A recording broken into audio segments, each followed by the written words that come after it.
Hi అండి అందరికీ. మీలో ఎంతమంది కాకరకాయ అంటే ఇష్టం? మాకు మాత్రం మా ఇంట్లో ఎప్పుడు చేసినా కూడా కాకరకాయని చాలా ఇష్టంగా తింటారండి. ఆ ప్రాసెస్ ఏంది ఇప్పుడు చూద్దాము. ముందుగా స్టవ్ ఆన్ చేసి కడాయి పెట్టుకొని అందులో 3-4 టేబుల్ స్పూన్ల ఆయిల్ పోసుకోవాలి. ఆయిల్ వేడయ్యాక అందులోనే 2 లార్జ్ సైజు ఆనియన్స్ని సన్న స్లైసెస్గా కట్ చేసుకొని ఫ్రై చేసుకుందామండి. కాకరకాయలో చాలా హెల్త్ బెనిఫిట్స్ ఉన్నాయండి. కాకరకాయ ఇన్ఫ్లమేషన్ తగ్గిస్తుంది, వెయిట్ లెస్ అవ్వడానికి, షుగర్ తగ్గడానికి, క్యాన్సర్ ప్రివెన్షన్గాను హెల్ప్ చేస్తుంది. ఆనియన్స్ మగ్గాక అందులో 1 టీ స్పూన్ అల్లం వెల్లుల్లి పేస్ట్ వేసుకొని ఫ్రై చేసుకోవాలి.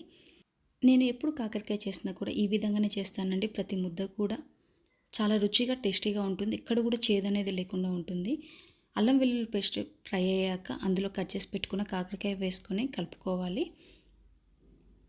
ఫ్లేమ్ని మీడియం ఫ్లేమ్లో పెట్టుకొని మూత పెట్టకుండా 5 నిమిషాలకు ఒకసారి కలుపుతూనే ఉండాలండి. మూత మాత్రం అసలు పెట్టకూడదు. మూత పెడితే కాకరకాయలో వాటర్ వస్తుందండి. వాటర్ వస్తే కాకరకాయ చేదొస్తుంది. ఇలా మీడియం ఫ్లేమ్లో పెట్టుకొని ప్రతి 5 నిమిషాలకు ఒకసారి కలుపుతూ కాకరకాయ మొత్తం గోల్డెన్ బ్రౌన్ కలర్ అయ్యేదాకా వేయించుకోవాలి. కాకరకాయని ఒక్కొక్కరు ఒక్కొక్క ప్రాసెస్లో చేస్తారండి. కొంతమంది కాకరకాయలో బెల్లం వేసి చేస్తారు. మరి కొంతమంది ఉప్పు నీటిలో కడిగి వాటిలో వచ్చే వాటర్ని పిండేసి కాకరకాయని వండుతారు. కానీ ఈ ప్రాసెస్లో చేసి చూడండి, చాలా సింపుల్గా అయిపోతుంది, చాలా టేస్టీగా ఉంటుంది. కాకరకాయలు మొత్తం ఫ్రై అయ్యాక అందులో మనకు కావాల్సిన స్పైసెస్ యాడ్ చేసుకుందామండి. పావు టీ స్పూన్ పసుపు, 1 టీ స్పూన్ ధనియాల పొడి, రుచికి సరిపడినంత ఉప్పు. ఇక్కడ నేను కారం 1 టేబుల్ స్పూన్ తీసుకున్నానండి. ఒకవేళ మీరు కారం కనుక ఎక్కువ తినాలనుకుంటే ఎక్కువ యాడ్ చేసుకోండి, లేదు తక్కువ అంటే తక్కువ యాడ్ చేసుకోవచ్చు. మొత్తం వేసుకొని కలుపుకున్నాక మూత పెట్టుకొని కొద్దిసేపు మగ్గనివ్వాలి. స్పైసెస్ అన్నీ కాకరకాయ పట్టాలి కదండి. ఒక 5 మినిట్స్ తర్వాత మీడియం సైజ్ టమాటాలు నేను ఇక్కడ 3 తీసుకున్నానండి. వాటిని కట్ చేసి పక్కన పెట్టుకుందాం.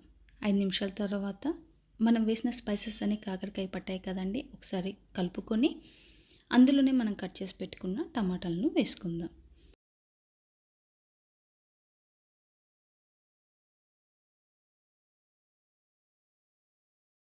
టమాటాలు మగ్గడానికి నేను కొద్దిగా సాల్ట్ యాడ్ చేశానండి. సాల్ట్ వేయడం వల్ల టమాటా అనేది చాలా మెత్తగా ఉడుకుతుంది. ఎక్కడ కూడా టమాటా ముక్క అనేది లేకుండా మొత్తము గుజ్జుగా తయారవుతుంది. 5 నిమిషాల తర్వాత టమాటా ఉడికిపోయిందండి. గరిటెతో స్మాష్ చేసినట్లు చేసుకొని మొత్తం మెత్తగా అయ్యాక అంతా ఒకసారి కలుపుకోవాలి. కాకరకాయలో ఉండే హెల్త్ బెనిఫిట్స్ చాలా ఉన్నాయండి. వారానికి ఒక్కసారైనా ఈ విధంగా చేసుకొని తింటే మన హెల్త్కి చాలా బెనిఫిట్స్ ఉన్నాయి. హార్ట్ హెల్త్కి, ఇమ్యూన్ ఫంక్షనింగ్కి మరియు లివర్, మజిల్స్, ఫ్యాట్ బర్నింగ్కి హెల్ప్ చేస్తుంది. కిడ్నీలో స్టోన్స్ని తగ్గిస్తుందండి. నిజం చెప్తున్నానండి, ఈ విధంగా చేసుకుంటే కనుక అస్సలు చేదంటూ ఉండదండి. ఎంతో రుచిగా ఉంటుంది. తినే ప్రతి ముద్ద కూడా కమ్మగాను ఉంటుంది. మొత్తం మగ్గాక కొద్దిగా కొత్తిమీరని యాడ్ చేసుకొని 5 మినిట్స్ మగ్గనివ్వాలండి.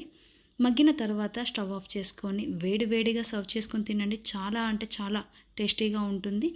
ఇది వండిన రోజే కాకుండా మరుసటి రోజు కూడా ఎన్ని రోజులైనా కూడా ఫ్రెష్గానే ఉంటుంది. ఈ వీడియో కనుక మీకు నచ్చినట్లయితే please like, share and subscribe అండి. Please support.